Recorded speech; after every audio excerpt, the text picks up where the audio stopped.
Thank you, Edin, Tan Sri. Friends, good evening.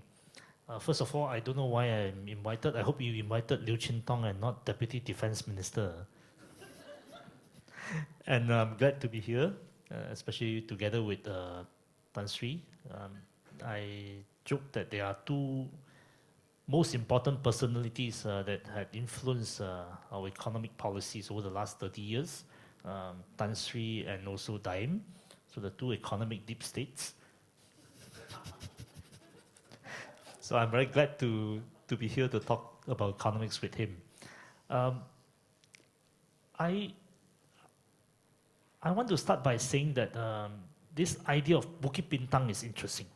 This idea of Bukit Bintang is interesting because for this country to move forward, we may have to look at the landscape between the new PNB tower and TRX, and the land in between.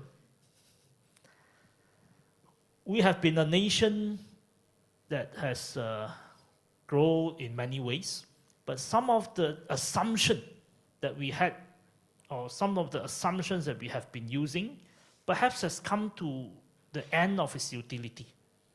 For instance, over the last 40 years, we have been sprawling Kuala Lumpur.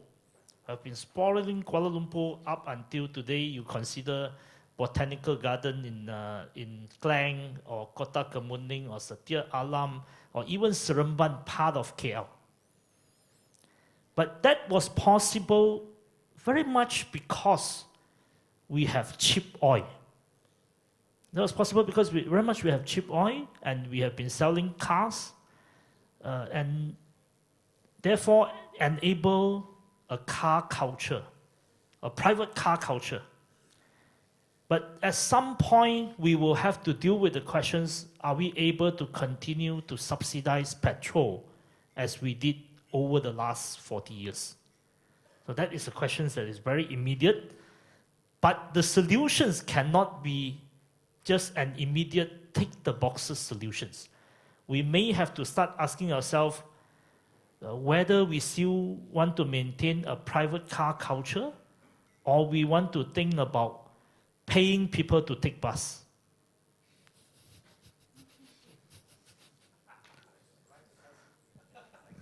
Or we may have to think about paying people to take bus, because bus is cheap. Whereas in this country, the usual understanding of public transport is rail, but rail is very expensive. But if you pay people to take bus, then you can say, okay, maybe 8 a.m. to 10 a.m. I lock the road, and then you are paid to take bus, but if you want to drive, you have to pay a certain amount of money, or you have to pay full price of petrol. But that sequencing is important, making driving a luxury, because driving now is a necessity. Now, why I say the building between the new PNB tower and TRX is so important, we may have to start thinking about bringing people back into the city. We may have to start thinking about bringing people back to reside in where we call Bukit Bintang, whichever it means, whatever it means. But we may have to start thinking about bringing people back to stay in inner city, but not necessarily owning the place, but maybe renting it. Rental housing may be something that we may have to start rethinking about. So my father comes from this part of the world. I'm actually a KL boy, although my first term I was MP for Bukit Bendera in Penang. My second term I was MP for Kluang. So the Kluang people thought that I was from Penang. The Penang people thought I was returning to Johor to contest in my hometown. But I'm a KL boy. I grew up in Subang Jaya. So my father, when he was young, he was actually from the cemetery area behind the old Istana Negara. So with very poor, the poorest, or among the poorest quarters of the city. Inside the cemetery area, surrounded by graveyard. And my mom comes from Jalan Alo, when Jalan Alo was squatter areas. Before Sun Complex was built. Okay, because before Sun Complex became a CZ area. Before it became a building. Anyway, my point is, when my father was young, they were staying on second floor of the shop lot in Petaling Streets.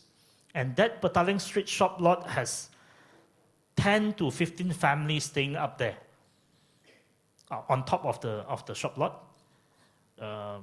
They partitioned it out to 10, 15 rooms. There was no carbon footprint, because you stay upstairs, you work downstairs. So, at some point, this idea of ownership, house ownership, I mean, we are talking about house ownership. We keep on talking about house ownership. The guy who earns 1,000 ringgit, we want to build affordable houses for him to buy.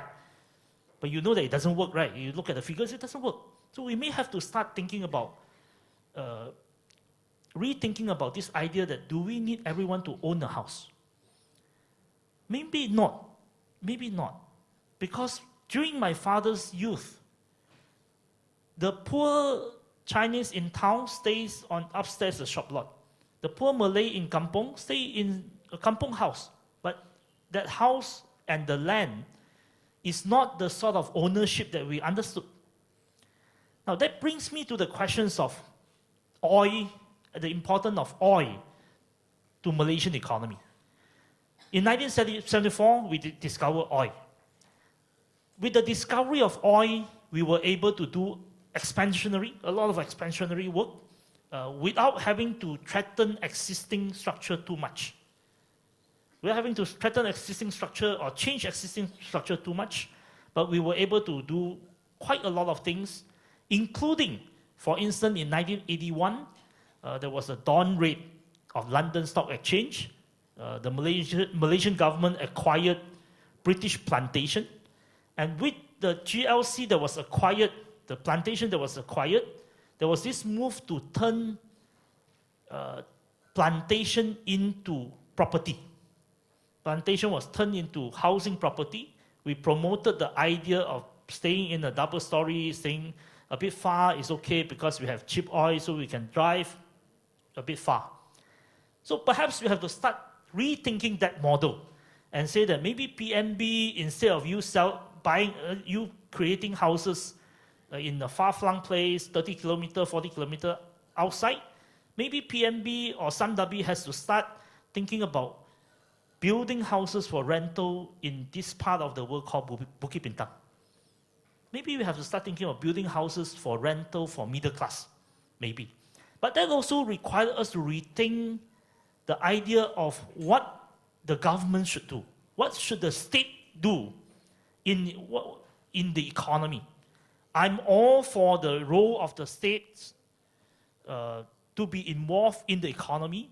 We were able to go so far because Malaysia has never accepted a neoliberal, full-fledged neoliberal idea.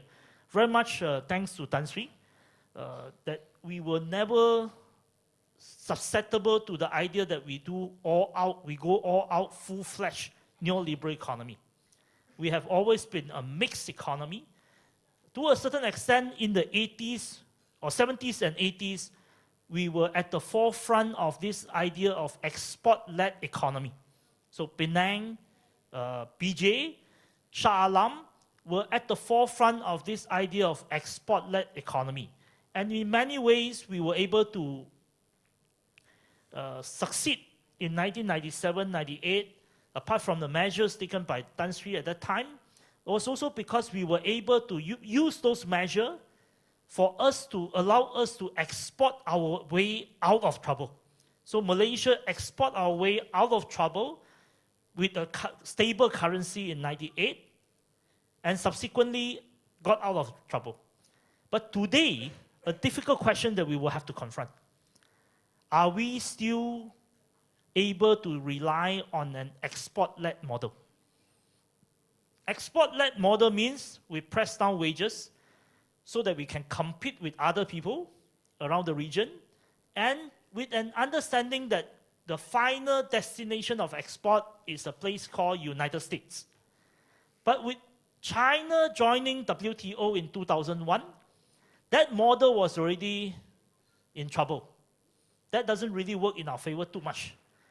With the global financial crisis in 2008, from 2008 onwards, the idea of exporting to the US is no longer a model that can continue, although we are still very much structured in that sort of model.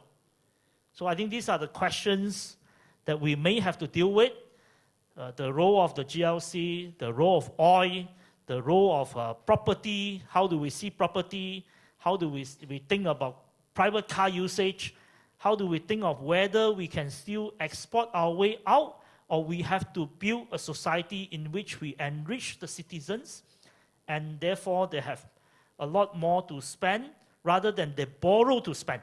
Now we are an economy since about 2009 that is heavily dependent on domestic consumption, but domestic consumption through debt. And household debt increased from about 60% to about 90% at one point, now about 85%.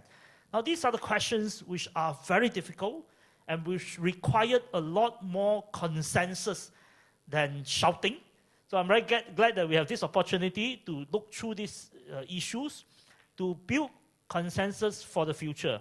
And I like the closing statement of Tan Sri. I think Tan Sri's closing statement is an advertisement for Harapan, right? Thank you.